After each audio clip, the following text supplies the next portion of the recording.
ఎప్పుడైనా ఎక్కడైనా మీ చేతిలోనే వార్తా ప్రపంచం. మీ మొబైల్లో, మీ కంప్యూటర్లో, మీ టీవీలో సాక్షి టీవీ డిజిటల్ ప్రసారాల కోసం లాగిన్ అవ్వండి. www.youtube.com/sakshi tv. Subscribe Sakshi TV YouTube channel. Vijay Deverakonda హీరోగా వస్తున్న action thriller Kingdom. Gowtham Tinnanuri direction లో వస్తున్న ఈ సినిమాపై అభిమానుల్లో భారీ అంచనాలే నెలకొన్నాయి. ఇటీవల విడుదలైన ట్రైలర్ సినిమాపై మరింత బజ్ క్రియేట్ చేసింది. తిరుపతి వేదికగా కింగ్డమ్ ట్రైలర్ ను మేకర్స్ విడుదల చేశారు.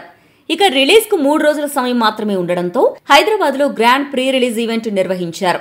యూసఫ్గూడ్ లోని పోలీస్ గ్రౌండ్స్ లో జరిగిన ఈ ఈవెంట్ కు Kingdom music director Anirudh Ravichandra కూడా హాజరయ్యారు.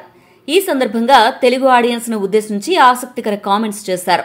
తెలుగులో మాట్లాడి అందరినీ ఆశ్చర్యానికి గురిచేశారు. అనిరుద్ధ్ మాట్లాడుతూ, ప్రీ రిలీజ్ ఈవెంట్ కు వచ్చిన అభిమానులకు నా ధన్యవాదాలు. గత 12 ఏళ్లుగా నన్ను ఆదరిస్తున్నారు. నన్ను మీ కొడుకులా చూసుకున్నారు. 2 తెలుగు రాష్ట్రాల ప్రజలు నన్ను మీ వాడిని చేసుకున్నారు. మీరు నా వాళ్ళయ్యారు. ఎప్పటికీ నేను మీ అనిరుద్ధ్నే, అలాగే మీ బక్కోడు అంటూ తెలుగులో మాట్లాడారు. దీనికి సంబంధించిన వీడియో సోషల్ మీడియాలో వైరల్ గా మారింది.